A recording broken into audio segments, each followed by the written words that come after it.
3. When KNO3 is dissolved in water, the resulting solution is significantly colder than the water was originally. Letter A. Is the dissolution of KNO3 an endothermic or an exothermic process? Okay, so let's answer that one first. Now, they're saying clearly here that we're making a solution. I mean, they did say that there was a resulting solution, and we know that KNO3 was being dissolved in water. So we have a solid here, right? Because it's being dissolved. So that's a solid, right? Solids dissolve. So we have KNO3, that was a solid, was dissolved in water. And together, they made a solution. Now, basically what we're doing is we're taking our solute, which is the KNO3, the small thing that is being dumped in the solvent. So just know that whenever you want to figure out what's the difference between a solute, a solvent, and a solution, always look at just the letters. So let me just put this here, right? We're doing KNO3 plus H2O. Now, solute is 6 letters. Solvent is 7 letters, if we count them out. And the resulting solution, and maybe I'll just draw this here. Here's the water. And you have your KNO3 in the H2O. So this would be KNO3 plus H2O. And that is your solution. And if we count out how many letters solution has 8 letters. So just going by the smallest number of letters to the biggest number of letters, the smallest thing that you're adding into the larger piece of material, the water, there's always going to be much more water than what the solid you're adding in, right? And the water is going to be a liquid. The resulting component of these two together will always make your solution. So you could always just look by the letters to figure out, okay, which one's the smallest, which one's the biggest. Now, when KNO3 is being dissolved, it's no longer a solid anymore, right? The KNO3 that's now with the water is aqueous. And aqueous means that you're in water. We've probably seen this phase before, right? So with balancing equations, but just know that anything that's aqueous, aqueous, just basically means in H2O, in water. Aqua, AQU, right? AQUA means water, so you're just in water. And when you have your substance being aqueous, just know that this will always dissolve, just like it said, but it dissolves into its ions. So what's going on here is the KNO3 that was a solid will now dissolve and break down into its 2 components. So the 2 components that made KNO3 was the potassium and then the nitrate. And just know that when you're breaking it down, you always got to break it down into its ions, the charged particles. So this is where you go on the periodic table, or you use your subscripts. K is in group 1, so that would be a +1. And nitrate is a polyatomic. It's always a -1 charge. So that's really what's going on. These both will have aqueous features.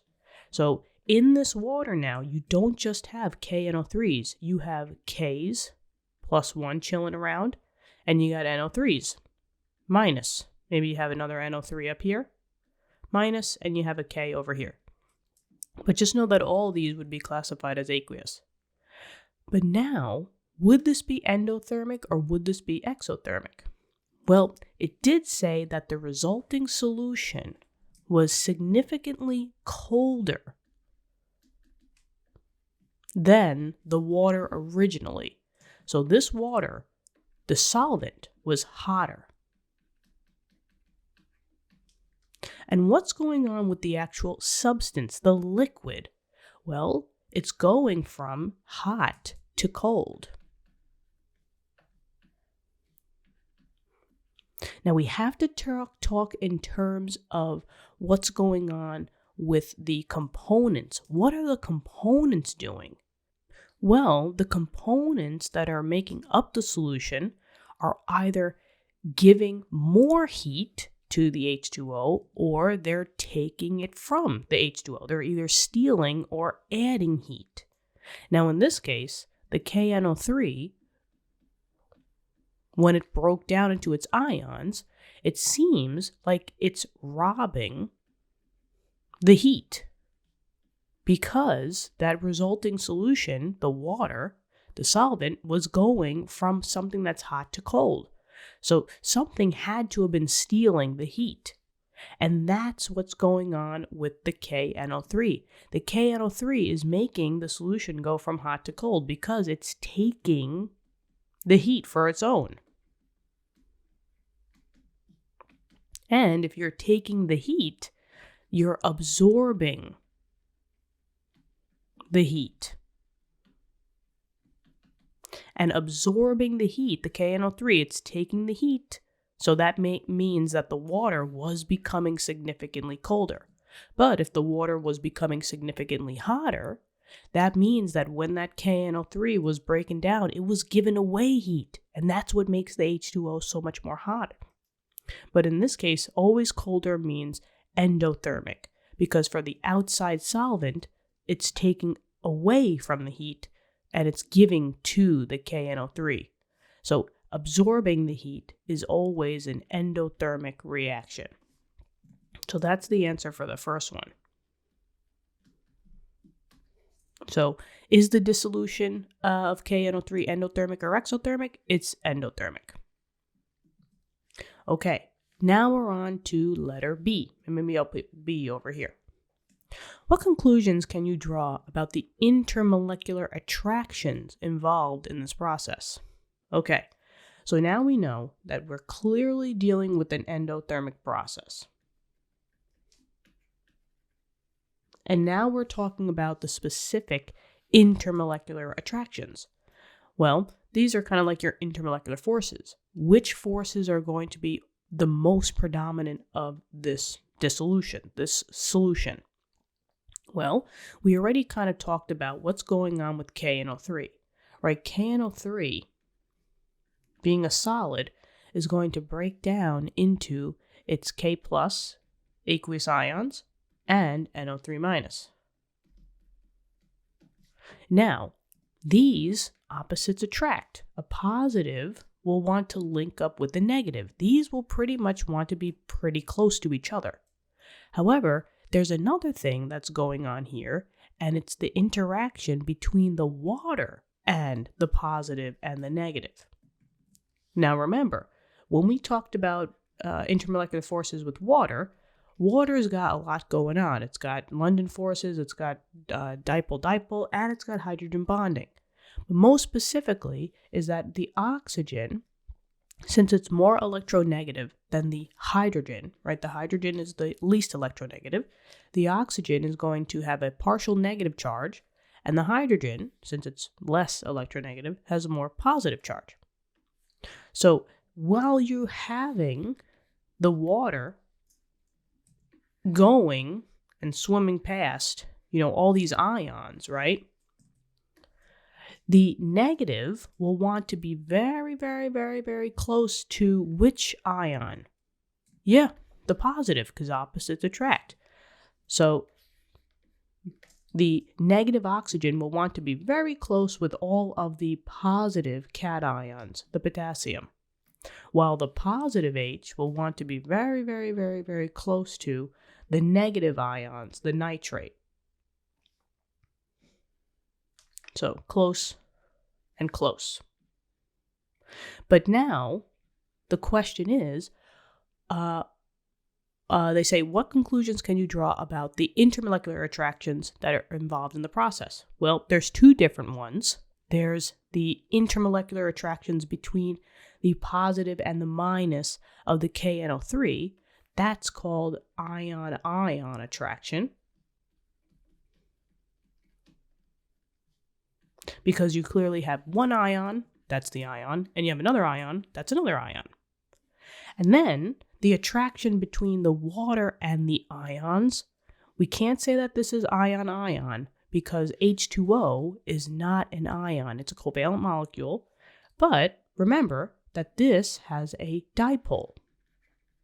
So the attraction here would be called ion dipole, because you're talking about a positive or the negative, right? But you're talking about clearly an ion with a oxygen. So this type of attraction would be called ion dipole attraction. So you have two different attractions going on here.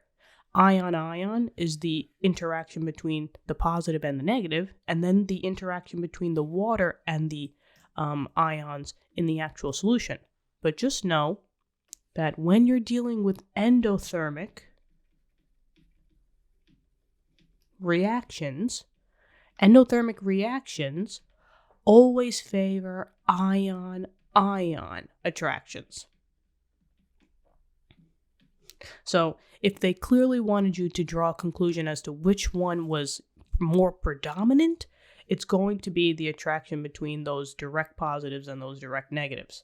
But there still is going to be some interaction between ion and the water, the dipole.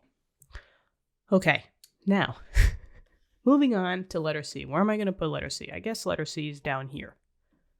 I think I got room for it because this is just an easy question. Is a resulting solution an ideal solution?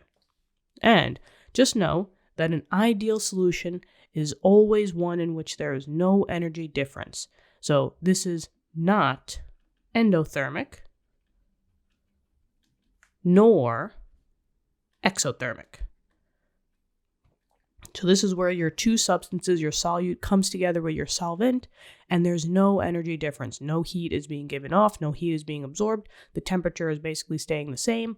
So, since this clearly said that this was an endothermic process, this is not an ideal solution. And that's the end for C, and that's the end for all of these three, A, B, and C. So let's check them off. Check, check, check. And we're good to go. What'd you think? I hope this helped you out. Let me know in the comments. Subscribe to the channel.